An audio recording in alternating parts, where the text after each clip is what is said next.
ನಿನ್ನನ್ನು ಸ್ತೋತ್ರ ಮಾಡ್ಲಿಕ್ಕೆ ಕೊಟ್ಟ ಕೃಪೆ, ದೊಡ್ಡ ಕೃಪೆ. ನಿನಗೆ ಸ್ತೋತ್ರಗಳು ಉಂಟಾಗಲಿ.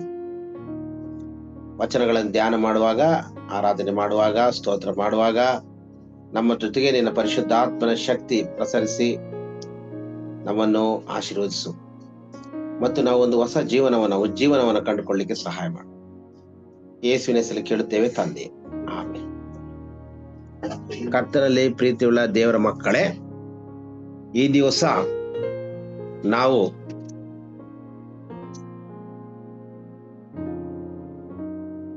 ಜಾನ್ ನೆಲ್ಸನ್ ಹೈಡ್ ಎಂಬುವರ ವಿಷಯ ಕುರಿತಾಗಿ ತಿಳ್ಕೊಳ್ಳೋಣ. 1865ನೇ ಇಸ್ವಿಯಿಂದ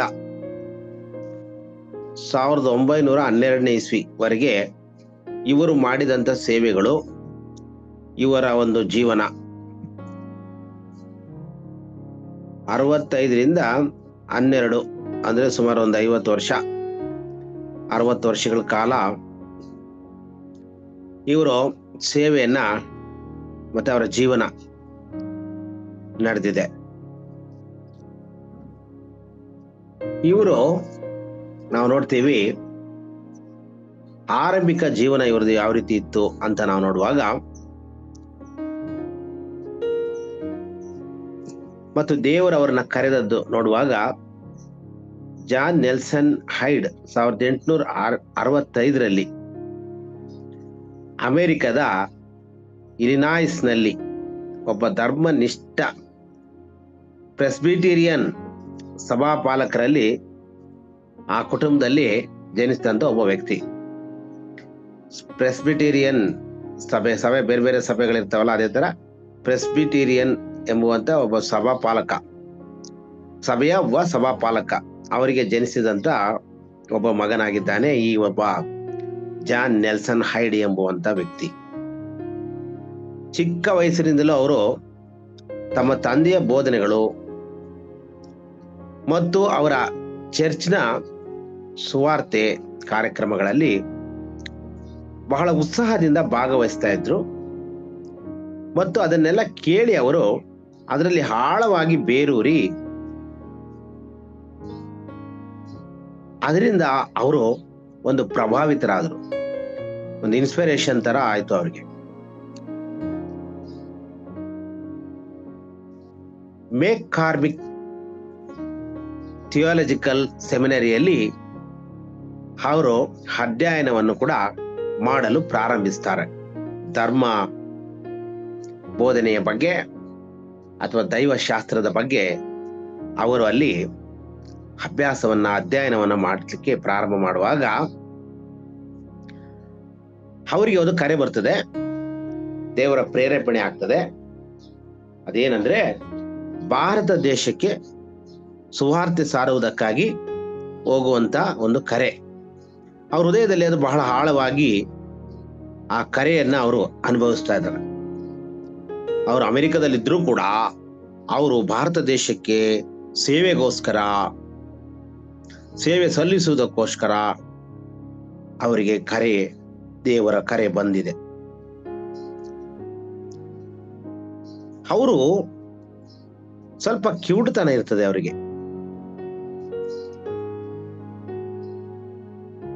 1892ರಲ್ಲಿ ಪಂಜಾಬ್ಗೆ ಸೇವೆ ಮಾಡಲು ಕೆಲವು ಮಿಷನರಿಗಳ ಜೊತೆ ಅವರು ಭಾರತಕ್ಕೆ ಬರ್ತಾರೆ. ಪಂಜಾಬ್ ಪ್ರಾಂತಕ್ಕೆ ಪ್ರಯಾಣವನ್ನು ಬೆಳೆಸ್ತಾರೆ. ಅಲ್ಲಿ ಅವರು ಪ್ರೇಯಿಂಗ್ ಹೈಡ್ ಅಂತ ಪ್ರಸಿದ್ಧವಾಗ್ತಾರೆ ಅವರ ಸೇವೆಯ ಮೂಲಕವಾಗಿ. ಪ್ರೇಯಿಂಗ್ ಹೈಡ್ ಅಂದ್ರೆ ಇಲ್ಲೇ ನಾವು ತಿಳ್ಕೊಂತೀವಿ, ಪ್ರೇಯಿಂಗ್ ಪ್ರಾರ್ಥನೆ. ಅವರು ಹೆಚ್ಚಾಗಿ ಒಬ್ಬ ಪ್ರಾರ್ಥನೆ ಮಾಡುವ ಮನುಷ್ಯನಾಗಿದ್ರು ಅಂತಕ್ಕಂಥದ್ದನ್ನ ನಾವು ಇಲ್ಲಿ ಕಾಣಬಹುದು. ಭಾರತದಲ್ಲಿ ಅವರು ಸುವಾರ್ತೆ ಕೆಲಸ ಪ್ರಾರಂಭ ಮಾಡುವಾಗ ಅವರು ಆಳವಾದ ಪ್ರಾರ್ಥನೆಯನ್ನ, ದೇವರಿಗೆ ಬಹಳಷ್ಟು ವಿಜ್ಞಾಪನೆಗಳನ್ನ ಸಲ್ಲಿಸ್ತಾರೆ. ಅವರಲ್ಲಿ ಯಾವ ರೀತಿ ಸೇವೆ ಮಾಡಿದ್ರು, ಬೇರೆ ಸುವಾರ್ತೆ ಸಾರ ವಿಷಯ ಏನೇ ಇರ್ಬೋದು, ಆದ್ರೆ ಇವರು ಮಾಡಿದಂತ ಸೇವೆ ಏನಪ್ಪಾ ಅಂತ ನೋಡುವಾಗ ಬಹಳ ಪ್ರಾರ್ಥನೆ, ಆ ಪ್ರಾಂತ್ಯಗಳಿಗಾಗಿ, ಆ ಜನಗಳಿಗಾಗಿ, ಆ ಜನರ ಕಷ್ಟಗಳಿಗಾಗಿ, ಮತ್ತು ಇವರು ದೇವರ ಕಡೆಗೆ ತಿರುಗಿಕೊಳ್ಳುವುದಕ್ಕಾಗಿ ಹೆಚ್ಚಿನ ಒಂದು ಪ್ರಾರ್ಥನೆಯನ್ನ ಅವರು ಮಾಡ್ತಾರೆ. ಸುವಾರ್ತೆ ಬೋಧನೆಯನ್ನ ನಿರೂಪಿಸ್ತಾರೆ. ಮತ್ತು ನಗರದ ಎತ್ತರದ ಸ್ಟ್ಯಾಲ್ ಕೋರ್ಟ್ ನಲ್ಲಿ ಒಂದು ದೊಡ್ಡ ಸಮಾವೇಶ ನಡೀತದೆ. 1904ರಲ್ಲಿ ಪಂಜಾಬ್ನಲ್ಲಿ ಇದು ನಡೀತದೆ. ಇದು ಭಾರತೀಯ ಚರ್ಚುಗಳ ಕಾರ್ಯಕ್ಷಮತೆಯನ್ನು ಹೊಸ ಮಟ್ಟಕ್ಕೆ ಕೊಂಡೊಯ್ದು ಅದು ಒಂದು ಉತ್ತಮವಾದಂತ ಸಮಾವೇಶವಾಗಿ ಪ್ರಾರ್ಥನೆಯ ಬಗ್ಗೆ ಇದು ಅಲ್ಲಿ ನಡೆಸಲ್ಪಡುವುದನ್ನು ನಾವು ನೋಡ್ತೀವಿ. ಇದು ಉತ್ತಮವಾಗಿ ಒಂದು ಪ್ರಾರ್ಥನೆ ವಿಷಯದಲ್ಲಿ ಅವರ ಧರ್ಮೋಪದೇಶಗಳು ಆ ಟೈಮ್ನಲ್ಲಿ ಯಾವ ರೀತಿ ಇತ್ತು ಅಂದ್ರೆ ಒಂದು ಬೆಂಕಿಯ ರೀತಿಯಲ್ಲಿ ಇತ್ತು. ಒತ್ತಿಸು ಅಂತ ಹೇಳ್ತಾರೆ, ಇಗ್ನೈಟ್ ಅಂತ. ಆ ತರ ಅವರ ಪುನರುಜ್ಜೀವನ ಅಥವಾ ಉಜ್ಜೀವನ ಆ ಒಂದು ಸಮಾವೇಶದಲ್ಲಿ ಮಾಡಿದಂತ ಪ್ರಾರ್ಥನೆ, ಬೋಧನೆ, ಇದೆಲ್ಲ ಜಾನ್ ಹೈಡ್ ಅವರು ಮಾಡಿದಂತ ಈ ಒಂದು ವಿಷಯ ಒಂದು ಉತ್ತಮವಾದಂತ ಒಂದು ಮಾರ್ಗವನ್ನ ಜನರಿಗೆ ತೋರಿಸ್ತದೆ. ಮತ್ತು ಪಂಜಾಬ್ನಲ್ಲಿ ನಡೀತಿದ್ದಂತ ಅನೇಕ ಚರ್ಚುಗಳಿಗೆ ಇದು ಒಂದು ಮಾದರಿ ಆಗ್ತದೆ, ಒಂದು ಪುನರುಜ್ಜೀವನವನ್ನ ನೀಡ್ತದೆ. ಜಾನ್ ಹೈಡ್ ಅವರು ಕ್ರೈಸ್ತ ಪ್ರೀತಿ ಮತ್ತು ಭಕ್ತಿಯಲ್ಲಿ ಬೆಳೆದರು. ಅವರು ತಮ್ಮ ದೇವತಾ ಶಾಸ್ತ್ರದ ಅಧ್ಯಾಯವನ್ನು ಪೂರ್ಣಗೊಳಿಸಿದ್ರು ಮತ್ತು ದೇವರ ಚಿತ್ತವನ್ನು ಮಾಡಲು ಅವರು ತಮ್ಮ ಜೀವನದಲ್ಲಿ ಬಹಳಷ್ಟು ಪ್ರಾಮುಖ್ಯತೆಗಳನ್ನ ನೀಡಿದರು ಎಂಬುದಾಗಿ ನಾವು ಅವರ ಮಿಷನರಿಯ ಚರಿತ್ರೆಯಲ್ಲಿ ಕಾಣುವಂತವರಾಗಿದ್ದೇವೆ. ಇವರ ಜೀವನದಲ್ಲಿ ಇವರು ಮಾಡಿದಂತ ಒಂದು ದೊಡ್ಡ ಸಾಧನೆ, ಒಂದು ದೊಡ್ಡ ಸೇವೆ ಏನಂದ್ರೆ ಪ್ರಾರ್ಥನಾ ಸೇವೆ ಆಗಿದೆ. ಅವರು ಪ್ರತಿದಿನ ಗಂಟೆಗಳ ಕಾಲ ಪ್ರಾರ್ಥನೆ ಮಾಡ್ತಾ ಇದ್ರು.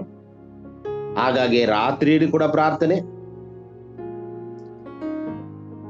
ಅವರು ಹೆಚ್ಚಾಗಿ ಪ್ರಾರ್ಥನೆ ಮಾಡ್ತಾ ಇದ್ದಂತ ಎರಡು ವಿಷಯಗಳು ಭಾರತ ದೇಶದ ಪುನರುಜ್ಜೀವನ ಅಥವಾ ಉಜ್ಜೀವನ.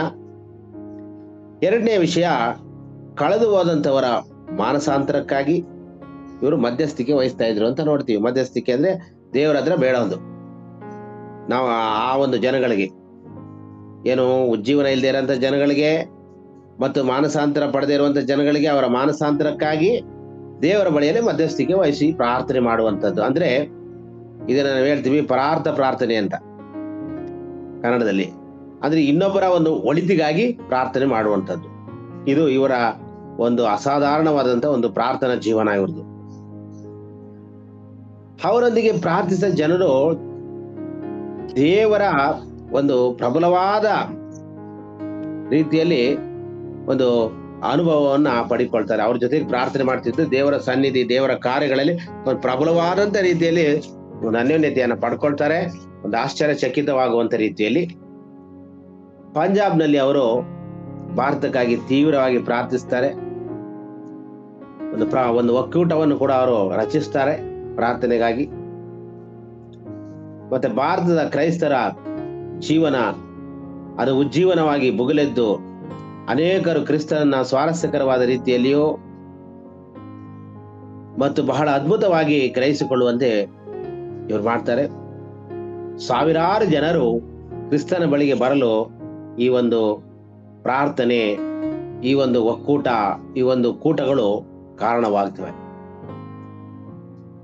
ಮತ್ತು ಸಾಮೂಹಿಕವಾಗಿ ಕೂಡ ಮಾನಸಾಂತರ ಪಡುವಂತ ಒಂದು ಸನ್ನಿವೇಶ ಕೂಡ ಉಂಟಾಗ್ತದೆ. 1908ನೇ ಇಸ್ವಿಯಲ್ಲಿ ಹೈಡ್ ಪ್ರತಿದಿನ ಕನಿಷ್ಠ ಒಂದು ಆತ್ಮ ಉಳಿಬೇಕು ದೇವರೇ, ಒಂದು ಆತ್ಮ, ಒಂದ್ ದಿವಸಕ್ಕೆ ಒಂದು ಆತ್ಮಕಾರನು ಗೆಲ್ಬೇಕು ನಾನು ಅಂತ ಅವ್ರು ಪ್ರಾರ್ಥನೆ ಮಾಡ್ತಾರೆ. ಒಂದು ಆತ್ಮ.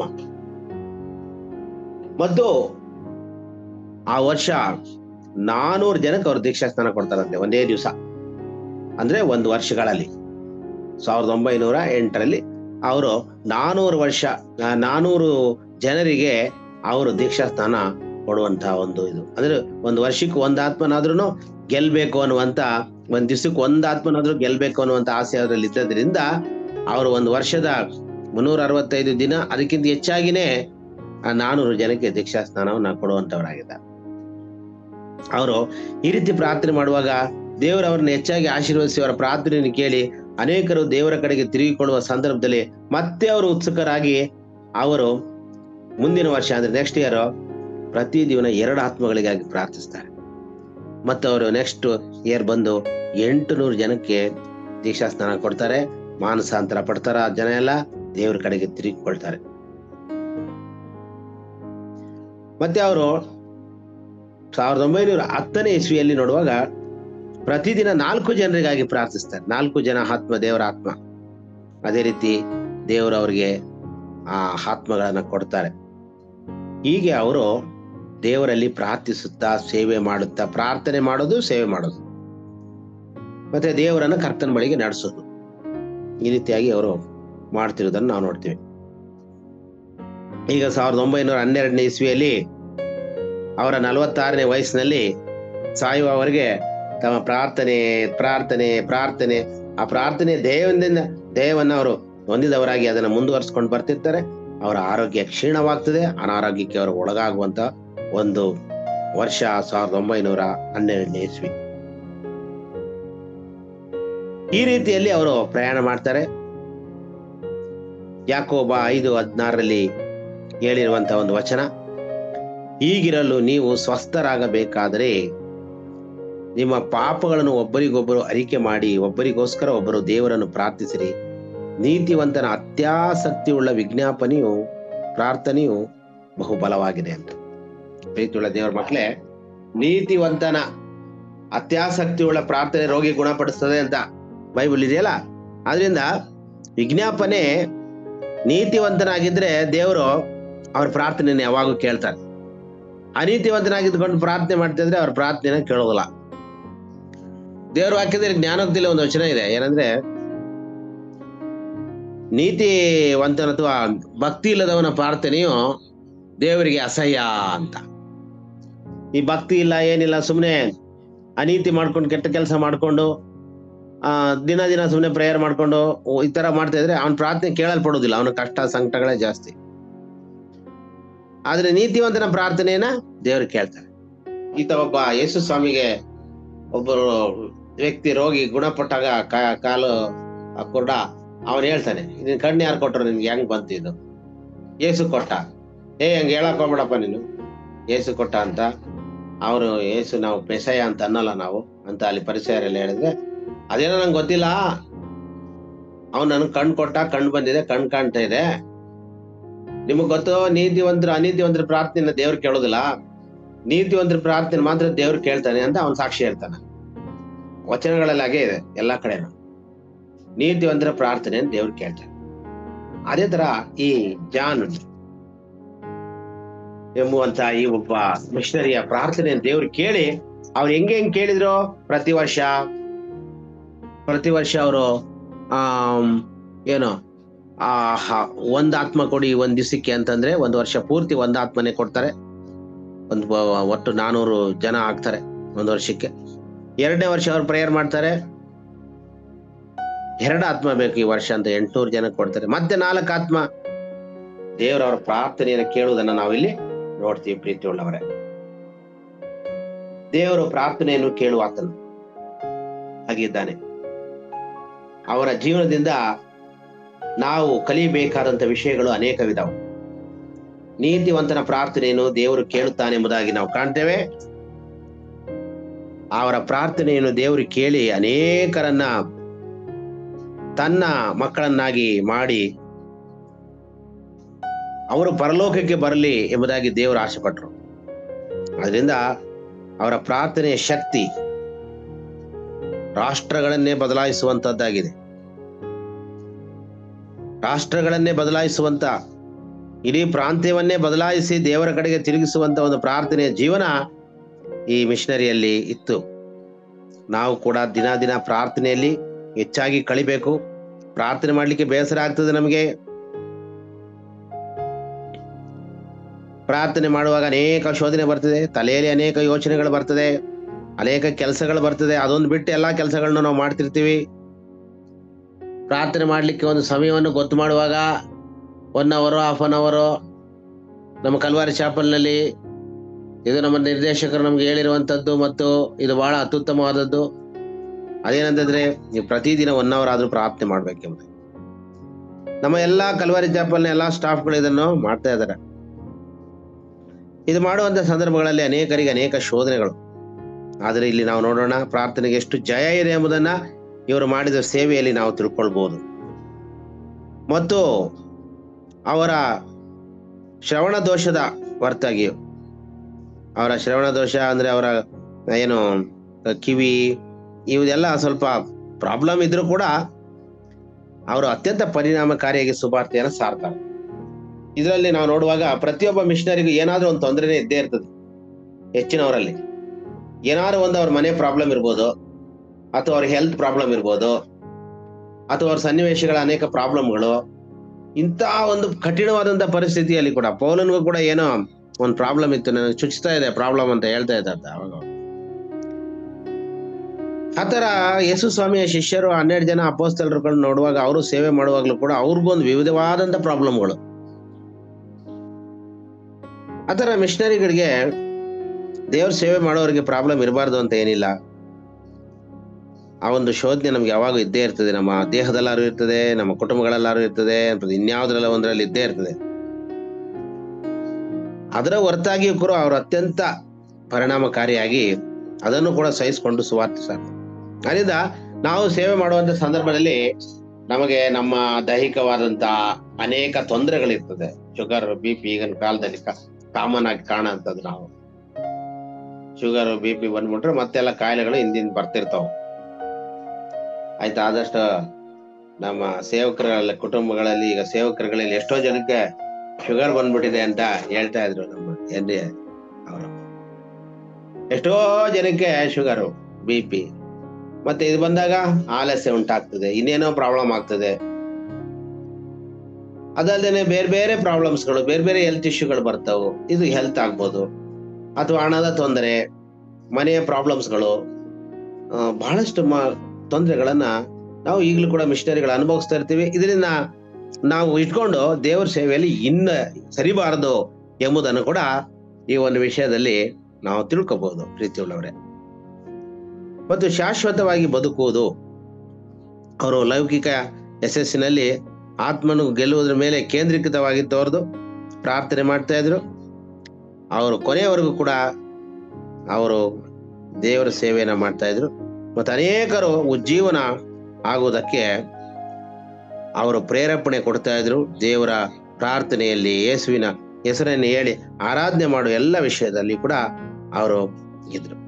ಆದ್ರಿಂದ ಕರ್ತನಲ್ಲಿ ಪ್ರೀತಿ ಉಳ್ಳವರೇ, ಈ ಒಂದು ಸೇವಕರ ಬಗ್ಗೆ ಮುಖ್ಯವಾಗಿ ನಾವು ತಿಳ್ಕೊಳ್ಳೋದು 2 ವಿಷಯ. ಒಂದು, ನನಗೆ ಅನ್ಕೊಂಡಂಗೆ, ಒಂದು, ಅತ್ಯಂತ ಪ್ರಾರ್ಥನೆ ಮಾಡಿ ನಾವು ದೇವರ ಸೇವೆಯನ್ನು ಮಾಡ್ಬೇಕು. ನಾವೇನು ಮಾಡೋದೇ ಹಂಗಿಲ್ಲ. ಪ್ರಾರ್ಥನೆ ಮಾಡಿದ್ರೆ ದೇವರೇ ಮಾಡ್ತಾರೆ. ನಾವೇನ್ ಮಾಡಕ್ಕಾಗತ್ತೆ?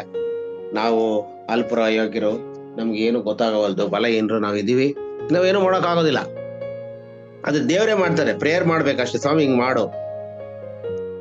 ಎರಡನೇದಾಗಿ, ನಮ್ಮ ಬಲಹೀನತೆಯಲ್ಲಿಯೋ ನಾವು ಬಲವನ್ನ ಪ್ರಾರ್ಥನೆ ಮೂಲಕವಾಗಿ ಹೊಂದ್ಕೊಳ್ಬಹುದು ಅಂತಕ್ಕಂಥ, ಮತ್ತು ನಮ್ಮ ಜೀವನದಲ್ಲಿ ಅನೇಕರಿಗೆ ಉಜ್ಜೀವನ ಕೊಡುವಂತ ಒಂದು ಸೇವೆಯನ್ನ, ಅನೇಕರಿಗೆ ಪುನರುಜ್ಜೀವನ, ಅನೇಕರು ತಮ್ಮ ಜೀವಿತವನ್ನು ಬದಲಾಯಿಸಿಕೊಳ್ಳುವಂತ ಒಂದು ರೀತಿಯಲ್ಲಿ ನಮ್ಮ ಜೀವಿತ ಕೂಡ ಆಗ್ಬೇಕು ಅನ್ನುವಂಥದ್ದನ್ನ ನಾವು ಈ ಮಿಷನರಿ ಮೂಲಕವಾಗಿ ತಿಳ್ಕೊಳ್ಬಹುದು. ವೇದವಾಕ್ಯದ ಕಡೆಗೆ ಬರೋಣ ನಾವೀಗ. ಈ ವೇದವಾಕ್ಯದಕ್ಕಾಗಿ ನೇಮಕವಾಗಿದ್ದು ಇದ್ರ ಮೇಲೆ ಬರೆದಿರುವಂತದ್ದು ಏನಂದ್ರೆ, ಮಾರ್ಕನ ಸುವಾರ್ತೆ 6ನೇ ಅಧ್ಯಾಯ 1-6. ಅದರಲ್ಲಿ ಏನಿದೆ ಅಂದ್ರೆ, ಪ್ರೀತಿ ಉಳ್ಳವರು, ಯೇಸುವಿನ ಸ್ವಂತ ಊರಿನವರು ಆತನನ್ನು ತಾತ್ಸಾರ ಮಾಡಿದ್ದು ಅಂತ. ಯೇಸು ಸ್ವಾಮಿನ ಕೂಡ ತಾತ್ಸಾರ ಮಾಡ್ತಾ ಇದ್ರು. ಈಗ ಮಿಷನರಿಗಳಿಗಂದ್ರೆ ಇವ್ರು ಎಷ್ಟೊಂದು ಕಷ್ಟ ಅನುಭವಿಸಿರ್ತಾರೆ. ಇಷ್ಟೆಲ್ಲ ಸೇವೆ ಮಾಡೋರು ಅಂತಂದ್ರೆ, ಇಲ್ಲಿ ಬರೀ ನಾವು ಅದನ್ನ ಕೆಲವೆಲ್ಲ ಇತ್ತರ ಮಾಡಿದ್ರು ಅಂತ ಬರ್ತದೆ. ಅದ್ರ ಹಿಂದೆ ಎಷ್ಟು ಪ್ರಾಬ್ಲಮ್ ಆಗಿದೆ ಅವ್ರಿಗೆ ಅನ್ನೋದನ್ನ ಇದರಲ್ಲಿ ನಾವು ಶಾರ್ಟ್ ಆಗಿರೋದ್ರಿಂದ ಹೇಳಿ. ಒಬ್ಬ ಮಿಷನರಿ ಇಷ್ಟೆಲ್ಲ ಮಾಡ್ಬೇಕಾದ್ರೆ ಅವನಿಗೆ ತುಂಬಾ ಪ್ರಾಬ್ಲಮ್ ಕೂಡ ಬಂದಿರುತ್ತೆ. ಮತ್ತೆ ಕೆಲವರು ಮರ್ಯಾದೆನೂ ಕೊಡೋದಿಲ್ಲ ಅವ್ರಿಗೆ. ಇಲ್ಲಿ ಯೇಸು ಸ್ವಾಮಿಗೂ ಕೂಡ ಅದೇ ಒಂದು ಸನ್ನಿವೇಶ ನಾವು ನೋಡ್ತೀವಿ. ಏನಿದೆ, ಅವನು ಹೊರಟು ತನ್ನ ಊರಿಗೆ ಬಂದಾಗ ಆತನ ಶಿಷ್ಯರ ಹಿಂದೆ ಬಂದರು. ಸಬ್ಬತ್ ದಿನ ಬಂದಾಗ ಆತನು ಸಭಾಮಂದಿರಕ್ಕೆ ಹೋಗಿ ಉಪದೇಶ ಮಾಡೋದಕ್ಕೆ ಪ್ರಾರಂಭಿಸಿದನು. ಎಲ್ಲರೂ ಕೇಳಿ ಆಶ್ಚರ್ಯ ಪಡ್ತಾರೆ. ಯೇಸು ಸ್ವಾಮಿ ಉಪದೇಶ ಮಾಡುವಾಗ ಎಲ್ಲರೂ ಕೇಳಿ ಆಶ್ಚರ್ಯ ಪಡ್ತಾರೆ. ಯಾಕೆ ಆಶ್ಚರ್ಯ ಪಟ್ರು ಅಂದ್ರೆ, ಇವನ್ ಯಾರಿವ ಅಂತ ಒಂದ್ ಪ್ರಶ್ನೆ. ಇವನು ಅಲ್ಲಿ ಪ್ರಸಂಗ ಮಾಡಕತ್ತಾನಲ್ಲ ಪ್ರಭಾಮದಲ್ಲಿ, ಯಾರಿದ ಈತ ಯಾರು ಅಂದ್ರೆ, ಇವ್ರ ದೃಷ್ಟಿಲಿ ಹೆಂಗಾಯ್ತು ಅಂದ್ರೆ, ಈತನ ಮಾತುಗಳು ಎಲ್ಲಿಂದ ಬಂದು ಇವನಿಗೆ? ಇವನು ಪಡೆದಿರುವ ಜ್ಞಾನ ಇಷ್ಟೊಂದು ಆಶ್ಚರ್ಯವಾಗಿದೆಯಲ್ಲ, ಇವನ ಕೈಯಿಂದ ಇಂಥ ಮಹತ್ ಕಾರ್ಯಗಳಾಗುವುದೇನು? ಇವನು ಬಡಗಿ ಮಗನಲ್ಲವೇ? ಇವನು ಮರಿಯಳ ಮಗನಲ್ಲವೇ? ಯಾಕೋಬ, ಯೋಸೇಫ, ಯೂದ, ಸೀಮೋನ ಇವರ ಅಣ್ಣನಲ್ಲವೇ? ಇವನ ತಂಗಿಯರು ಇಲ್ಲಿ ನಮ್ಮಲ್ಲಿ ಇದ್ದಾರಲ್ಲವೇ ಎಂದು ಮಾತಾಡಿಕೊಂಡ್ರು. ನೋಡ್ರಿ, ತಂಗಿ, ಅಣ್ಣ, ತಮ್ಮ ಎಲ್ಲರೂ ಇಲ್ಲಿ ಇದ್ದಾರೆ. ಆಯ್ತಾ? ಇವ್ರಿಗೆ ಯಾರಿಗೆ? ಯೇಸು ಸ್ವಾಮಿಯ ಒಂದು ತಾಯಿಗೆ ಇಲ್ಲಿ ಏನಂದ್ರೆ, ಇಲ್ಲಿ ನಾವು ನೋಡ್ತೀವಿ, ಇವನು ಬಡಗಿ ಮಗ ಮತ್ತೆ ಯೋಸೇಫ ಇವರ ಅಣ್ಣನಲ್ಲವೇ? ಯಾಕೋಬ, ಯೋಸೆ, ಯೂದ, ಸೀಮೋನ ಇವರ ಅಣ್ಣನಲ್ಲವೇ? ಇವನ ತಂಗಿಯರು ಇಲ್ಲಿ ನಮ್ಮಲ್ಲಿ ಇದ್ದಾರಲ್ಲವೇ ಎಂದು ಮಾತಾಡಿಕೊಂಡರು. ಆತನ ವಿಷಯವಾಗಿ ಬೇಸರಗೊಂಡರು. ಚೆನ್ನಾಗಿ ಪ್ರಸಂಗ ಮಾಡಿದ್ರೆ ಬೇಸರಗೊಳ್ಳುವಂತ ಒಂದು ಮಂದಿ ಇರ್ತಾರೆ ಯಾವಾಗನು. ಅದು ಮುಖ್ಯವಾಗಿ ಅವರು ಸ್ವಂತ ಊರಲ್ಲಿ ಈ ರೀತಿಯಾದಂತ ಪ್ರಾಬ್ಲಮ್ಗಳು ಬರುತ್ತೆ. ಯೇಸು ಅವರಿಗೆ ಹೇಳ್ತಾರೆ ಏನಂತ, 4ನೇ ವಚನದಲ್ಲಿ, ಪ್ರವಾದಿ ಬೇರೆ ಎಲ್ಲಿದ್ರು ಅವ್ರಿಗೆ ಮರ್ಯಾದೆ ಉಂಟು, ಆದ್ರೆ ಸ್ವದೇಶದಲ್ಲಿಯೂ ಸ್ವಂತ ಜನರಲ್ಲಿಯೂ ಸ್ವಂತ ಮನೆಯಲ್ಲಿಯೂ ಮಾತ್ರ ಮರ್ಯಾದೆ ಇಲ್ಲ ಎಂದು ಹೇಳಿದನು. 4ನೇ ವಚನದಲ್ಲಿ ಅಂದ್ರೆ, ಪ್ರವಾದಿ ಅವ್ರ ಊರಲ್ಲಿ ಆ ಜನ ಎಲ್ಲ ಅವ್ರನ್ನ ಅವ್ರ ಮಾತಿಗೆ ಆಶ್ಚರ್ಯ ಪಡ್ತಾರೆ. ಅವ್ರದ್ದು ಇವ್ ಜ್ಞಾನ ಎಲ್ಲಿಂದ ಬಂತಂತಾರೆ. ಮತ್ತೆ ಇವನ್ ಯಾಕೆ ಅವ್ನು ಬಡಗಿ ಜೊತೆಗೆ ಇರ್ಬೇಕಾಗಿತ್ತು? ಅವ್ರ ಅಪ್ಪನ ಜೊತೆಗೆ ಏನು ಮರ ಗಿರ ಎಲ್ಲ ಕಟ್ ಮಾಡ್ಕೊಂಡು ನೇಗಲ್ ಮಾಡ್ಕೊಂಡು ಅಥವಾ ಇನ್ನೇನಾರು ಒಂದು ಹೊಲಕ್ಕೆ ಬೇಕಾದಂಥದ್ದು ಅಥವಾ ಬಾಗ್ಲು ಕುರ್ಚಿ ಈ ತರ ಮಾಡ್ಕೊಂಡು ಇರ್ಬೇಕಾಗಿತ್ತು ಅಂತ ಅನ್ಕೊಂತಾರೆ. ಅವರು ಬೇಸರ ಪಡ್ತಾರೆ. ಮತ್ತೆ ಮುಂದೆ ನಾವು ನೋಡ್ತೀವಿ, ಅದಾದ್ಮೇಲೆ ಅಲ್ಲಿ ಕೆಲವರು ಮಂದಿ ರೋಗಿಗಳನ್ನ ಮೇಲೆ ಕೈ ಇಟ್ಟು ಸ್ವಸ್ಥ ಮಾಡ್ತಾರೆ ಸ್ವಾಮಿ. ಮತ್ತೆ ಬೇರೆ ಕೆಲವು ಮಹತ್ ಕಾರ್ಯಗಳು ಕೂಡ ಮಾಡುವುದಕ್ಕಾಗಲಿಲ್ಲ. ಯಾಕೆಂದ್ರೆ ಅವರು ಆತನನ್ನ ನಂಬದೆ ಹೋದದಕ್ಕೆ ಆತನ ಅಲ್ಲಿ ಆಶ್ಚರ್ಯ ಪಡ್ತಾರೆ. ಪ್ರೀತಿಯುಳ್ಳವರೇ, ಯೇಸು ಸ್ವಾಮಿ ಅನೇಕ ಕಡೆ ಹೋಗಿ ಸುವಾರ್ತೆ ಸಾರಿದಾಗ ಅನೇಕರು ನಂಬ್ತಾರೆ. ಆದ್ರೆ ಸ್ವಂತ ಊರಲ್ಲಿ ಮಾತ್ರ ಈ ತರ ಪ್ರಾಬ್ಲಮ್ ಆಗುತ್ತೆ. ಇದ್ರ ಮಿಷನರಿಗಳಿಗೆ ಸಾಮಾನ್ಯ ಅವ್ರ ಸ್ವಂತ ಊರುಗಳಲ್ಲಿ ಮರ್ಯಾದೆ ಇರೋದಿಲ್ಲ. ಆದ್ರಿಂದ ಇವರು ಏನ್ ಮಾಡಿದ್ರು, ನಮ್ಮ ಏನು ಈ ಒಬ್ಬ ವ್ಯಕ್ತಿ ಯಾರು, ನಮ್ಮ ಜಾನ್ ನೆಲ್ಸನ್ ಹೈಡ್, ಅವ್ರು ತಮ್ಮ ಸ್ವಂತ ಊರು ಅಮೆರಿಕ ಇದ್ರು ಅವ್ರು ಬಿಟ್ಟು ಬಂದ್ಬಿಡ್ತಾರೆ. ಅವ್ರ ಕರ್ದದಲ್ಲಿ ಇಂಡಿಯಾ, ಭಾರತ ದೇಶ, ಅಮೆರಿಕ ಮತ್ತು ಭಾರತ ದೇಶಕ್ಕೆ ನಾವು ನೋಡುವಾಗ ಎಷ್ಟೋ ವ್ಯತ್ಯಾಸಗಳಿದೆ. ಆಗಿನ ಕಾಲದಿಂದ ಈಗಿನ ಕಾಲದವರೆಗೂ ಅಲ್ಲ, ಅನೇಕ ರೀತಿಯ ಫೆಸಿಲಿಟೀಸ್ಗಳು ಇಲ್ಲಿ ಅದಕ್ಕಿಂತ ಕಡಿಮೆ. ಆದ್ರೆ ಅದನ್ನ ಲೆಕ್ಕಿಸಲಿಲ್ಲ. ಎಷ್ಟೋ ಮಿಷನರಿಗಳು, ಇಂಗ್ಲೆಂಡಿಂದ ಬಂದ ಮಿಷನರಿಗಳು ತುಂಬಾ ಜನ ನಮ್ಮ ಭಾರತ ದೇಶಕ್ಕೆ, ನಮ್ಮ ಪ್ರಾಂತ್ಯಗಳಲ್ಲಿ ಬಂದಂತ ಎಲ್ಲಾ ಮಿಷನರಿಗಳು, ನಾವು ಸಾಡೆ, ಟಾಮ್ಲಿಸನ್, ಮತ್ತೆ ಇನ್ನು ಈ ಕಡೆ ಜರ್ಮನ್ ಮಿಷನ್ ಇಂದ ಬಂದಂತವ್ರು, ಆಮೇಲೆ ಬಾಸಲ್ ಮಿಷನ್ ಇಂದ ಬಂದಂತವ್ರು, ಆಮೇಲೆ ಬ್ರದರನ್ ಮಿಷನ್ ಬಂದಂತ ಮಿಷನರಿಗಳೆಲ್ಲ ಹೊರದೇಶದಿಂದ ಬೇರೆ ಕಡೆ ದೊಡ್ಡ ದೊಡ್ಡ ಆಕಳ ಎಲ್ಲ ಅವ್ರಿಗೆ ತುಂಬಾ ಒಂದು ಫೆಸಿಲಿಟೀಸ್ ಇತ್ತು. ಅವ್ರ ಜೀವನ ಉಪಾಯಕ್ಕೆ ಬಹಳ ಚೆನ್ನಾಗಿತ್ತು. ಆದ್ರೂ ಕೂಡ ಅವರು ಕರ್ತನಲ್ಲಿ ತಗ್ಗಿಸ್ಕೊಂಡು ತಮಗೆ ಯಾವುದೇ ಒಂದು ರೀತಿಯಾದಂತ ಫೆಸಿಲಿಟೀಸ್ ಇರ್ಲಿ ಇಲ್ದೇ ಇರ್ಲಿ, ನಾವು ಕಷ್ಟ ಪಡ್ತೀವಿ. ಆಗಿನ ಕಾಲದಿಂದ ಆ ಊರಿಂದ ಈ ಊರಿಗೆ ಬರ್ಬೇಕಂದ್ರೆ ವಿಮಾನದಲ್ಲಿ ಬರಕ್ ಆಯ್ತಿರ್ಲಿಲ್ಲ. ಅವ್ರ ಹಡಗಲ್ಲೇ ಬರ್ಬೇಕು 6 ತಿಂಗಳು. ಸತ್ರು ಕೂಡ ಎಷ್ಟೋ ಜನ ತಿರುಗಿ ಹೋಗಿಲ್ಲ. ಇಲ್ಲಿಲ್ಲೇ ಸಮಾಧಿಗಳು ಬೆಂಗಳೂರು ಅಲ್ಲಿ ಇಲ್ಲೆಲ್ಲ ನಾವು ನೋಡ್ಬೋದು. ಅವ್ರ ಸಮಾಧಿಗಳಿದಾವೆ, ಕೆಲವರು ಮಾತ್ರ ರಿಟರ್ನ್ ಹೋಗಿದ್ದಾರೆ. ಆದ್ರಿಂದ ಕರ್ತನಲ್ಲಿ ಪ್ರೀತಿ ಉಳ್ಳವರೇ, ಪ್ರವಾದಿಗೆ ಸ್ವಂತ ಊರಲ್ಲಿ ಮರ್ಯಾದೆ ಇರೋದಿಲ್ಲ. ನಾವು ಕೂಡ ನಮ್ಮ ಸ್ವಂತ ಊರಲ್ಲಿ ಸೇವೆ ಮಾಡೋದಕ್ಕೆ ಹೆಚ್ಚಾಗಿ ಬಯಸಿದೆ. ಪ್ರಪಂಚದಾದ್ಯಂತ ದೇವರು ನಮ್ಮನ್ನ ಎಲ್ಲಿ ಕಳಿಸ್ತಾರೆ ಅಲ್ಲಿ ಹೋಗಿ ಸೇವೆ ಮಾಡುವಾಗ ಅದ್ಭುತಗಳು ನಡೀತದೆ. ದೇವರು ನಮ್ಗೆ ಆತ್ಮಗಳನ್ನ ಕೊಡ್ತಾರೆ. ನಮ್ಗೆ ಎಷ್ಟೋ ಕಷ್ಟಗಳು ಬಂದ್ರು ಕೂಡ ದೇವರ ಒಂದು ಸನ್ನಿಧಿಯಲ್ಲಿ ನಮ್ಗೆ ಜಾಗ ಸಿಗ್ತದೆ. ಪರಲೋಕದಲ್ಲಿ ನಾವು ಹೋಗ್ಬೋದು. ಪರಿಶುದ್ಧಾತ್ಮ ದೇವರು ಎಲ್ಲರಲ್ಲಿ ಇರುವಾಗ ನಾವು ಅವ್ರ ಜೊತೆಗೆ ಸೇರ್ಕೊಳ್ಬೋದು. ಅದೇ ಶಾಶ್ವತವಾದದ್ದು. ಯೋಹಾನ್ ಸುವಾರ್ತೆ 14ನೇ ಅಧ್ಯಾಯ 1ನೇ ವಚನದಲ್ಲಿ ಹೇಳ್ತದಲ್ಲ, ಪರಲೋಕದಲ್ಲಿ ನಾನು ಹೋಗ್ತಾ ಇದ್ದೀನಿ, ತಂದೆಯ ಮನೆಯಲ್ಲಿ ಅಲ್ಲಿ ಅನೇಕ ಮನೆಗಳಿದೆ, ಇಲ್ಲದಿದ್ರೆ ನಿಮ್ಗೆ ಹೇಳ್ತಿದ್ದೆ, ನೀವು ಕೂಡ ಇರ್ಬೇಕು, ನಾನಿರೋ ಸ್ಥಳದಲ್ಲಿ ನೀವು ಇರ್ಬೇಕಂತ. ಯೇಸು ಸ್ವಾಮಿ ಸೇವೆನೇ ಈ ಲೋಕದಲ್ಲಿ ಇಷ್ಟೆಲ್ಲ ನಾವು ಮಾಡುವಾಗ ಆತನ ಭಕ್ತರನ್ನು ದೇವರು ಕಾಯ್ದು ಕಾಪಾಡುವಂತವನು, ಮತ್ತೆ ಹಂತದಲ್ಲಿ ಆತನಿಗೆ ಸ್ವರ್ಗವನ್ನು ಕೊಡುವಂತದ್ದು. ಆತನ ಶಿಷ್ಯರಿಗೆ ಒಂದು ಸ್ಥಾನವನ್ನು ಕೊಡುವಂಥದ್ದು. ಪ್ರಕಟಣೆ ಗ್ರಂಥದಲ್ಲಿ ಅನೇಕ ವಿಷಯಗಳನ್ನ ಇದ್ರ ಬಗ್ಗೆ ನಾವು ಕಾಣುವಂತವರಾಗಿದ್ದೇವೆ ಪ್ರೀತಿಗಳವರೇ. ಆದ್ರಿಂದ ಕರ್ತನಲ್ಲಿ ಪ್ರೀತಿಗಳವರೇ, ಮಿಷನರಿ ಸೇವೆಯನ್ನು ಅಥವಾ ಸಭೆಯಲ್ಲಿರುವಂತೆ ಯಾವುದೇ ಒಂದು ಸಭಾ ಸೇವೆಯನ್ನು, ಸಭಾ ಎಲ್ಡರ್ಸ್ ಇರ್ತಾರೆ, ಈಗಿನ ಕಾಲ ಸಿಸ್ಟಮ್ ಎಲ್ಡರ್ಸ್, ಅವರು ಅನೇಕ ಸೇವೆಗಳು ಮಾಡ್ತಿರ್ತಾರೆ. ಕಸ ಗುಡಿಸೋದು, ಕಾಣಿಕೆ ಎಣಿಸೋದು, ಆಮೇಲೆ ಲೈಟ್ಗಳು ರಿಪೇರಿ ಮಾಡೋದು, ಪೇಂಟ್ ಹೊಡ್ಸೋದು, ಆಮೇಲೆ ತಟ್ಟೆ ತೊಳೆಯೋದು, ಊಟ ಅಡಿಗೆ ಮಾಡೋದು, ಚಾಪೆಗಳು ಹಾಕೋದು, ತೊಳೆಯೋದು, ಒರೆಸೋದು, ಚರ್ಚ್ ನೋಡ್ಕೊಳ್ಳೋದು, ಆಯ್ತಾ. ಈ ತರ ತುಂಬಾ ಕೆಲಸಗಳನ್ನ ನಮ್ಮ ಸಭೆಗಳಲ್ಲಿಯೂ ಅನೇಕ ಸಭೆಗಳಲ್ಲಿ ಮಾಡ್ತಾರೆ. ಅದು ಒಂದು ದೊಡ್ಡ ಸಭಾ ಸೇವೆನೆ. ದೇವರು ಅವ್ರನ್ನ ಹೆಚ್ಚಾಗಿ ಆಶೀರ್ವದಿಸ್ತಾರೆ. ಅರೆ ಸುವಾರ್ತೆ ಸಾರ್ಲಿಕ್ಕೆ ಪಾಸ್ಟರ್ಗಳ ಜೊತೆಗೆ ಹೋಗೋದು, ಮತ್ತೆ ಸುವಾರ್ತೆ ಕರಪತ್ರಗಳನ್ನ ಕೊಡುವಂಥದ್ದು, ಬೈಬಲ್ ಸ್ಟಡಿ ಅರೇಂಜ್ ಮಾಡುವಂಥದ್ದು, ಬಟ್ ಅಲ್ಲಿ ಪಾಸ್ಟರ್ ಬೆನ್ನೆಲುಬಾಗಿ ನಿಂತ್ಕೊಳ್ಳುವಂತ ಕೆಲವರು ಇರ್ತಾರೆ.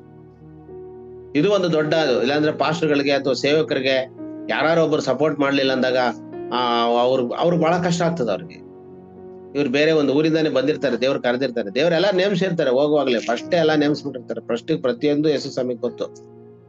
ಯೇಸು ಸ್ವಾಮಿ ಪ್ರತಿಯೊಂದು ಏನ್ ಮಾಡ್ತಾರೆ ನಾವ್ ನೋಡ್ತೀವಿ.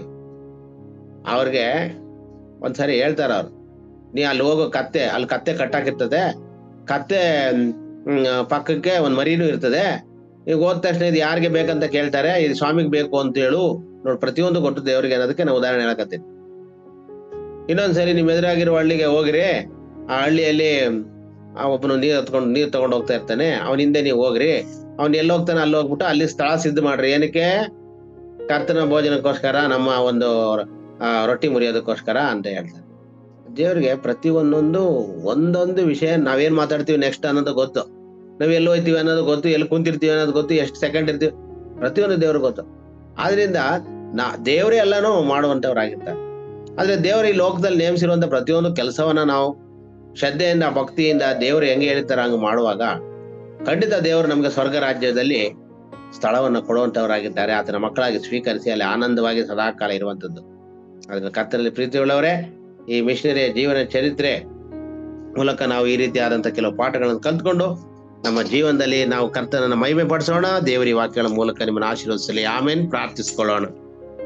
ಪರಮ ಪ್ರೀತಿಯುಳ್ಳ ಯೆಹೋವ ದೇವರೇ, ಸರ್ವಶಕ್ತನೇ, ತಂದೆಯೇ, ಯೇಸುವೆ, ನಿನಗೆ ಸ್ತೋತ್ರ ಉಂಟಾಗಲಿ. ಈ ಬೆಳಿಗ್ಗೆ ವೇಳೆಯಲ್ಲಿ ಈ ಉತ್ತಮವಾದಂತ ವಾತಾವರಣವನ್ನು ಕಲ್ಪಿಸಿ ಕೊಟ್ಟಿದ್ದೀರಿ. ಮಿಷನರಿಗಳ ಜೀವನ ಅದು ಯಾವ ರೀತಿಯಲ್ಲಿ ಇತ್ತಪ್ಪ ದೇವ್ರೆ.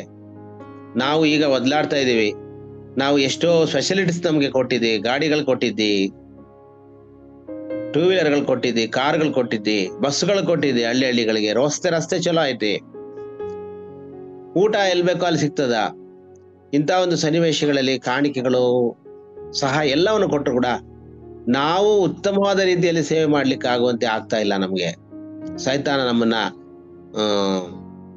ಲೌಕಿಕ ಕಾರ್ಯಗಳಿಗಾಗಿ ಎಳೆಯುವಂಥದ್ದು ಅನೇಕ ಕಡೆಗಳಲ್ಲಿ ಇದಾಗಿದೆ. ಆದ್ರಿಂದ ನಾವು ಈ ಮಿಷನರಿ ಮಾಡಿದಂತ ವಿಷಯವನ್ನ ಆತನು ಅಮೆರಿಕ ದೇಶದಿಂದ ಈ ಒಂದು ದೇಶಕ್ಕೆ ಬಂದು ಪಂಜಾಬ್ನಲ್ಲಿ ಉಜ್ಜೀವನ ಮತ್ತು ಪ್ರಾರ್ಥನೆ ಮತ್ತು ಸಭೆಯವರಿಗೆ ಒಂದು ಪ್ರೋತ್ಸಾಹ ಇವೆಲ್ಲವನ್ನು ಕೊಟ್ಟ ಹಾಗೆ ನಾವು ಕೂಡ ಯಾರು ಮಿಷನರಿಗಳಾಗಿದ್ದಾರೋ, ಯಾರು ಪಾಸ್ಟರ್ ಆಗಿದ್ದಾರೋ, ಯಾರು ವಿಶ್ವಾಸಿಗಳಾಗಿದ್ದಾರೋ, ಯಾರು ಹೆಲ್ಡರ್ಸ್ ಆಗಿದ್ದಾರೋ ಅವರೆಲ್ಲ ಅತ್ಯುತ್ತಮವಾಗಿ ಸೇವೆ ಮಾಡಿ ನಿನ್ನ ನಾಮವನ್ನು ಮಹಿಮೆ ಪಡಿಸ್ಲಿಕ್ಕೆ ಆಗುವಂತೆ ನಮ್ಮನ್ನು ನಡೆಸು.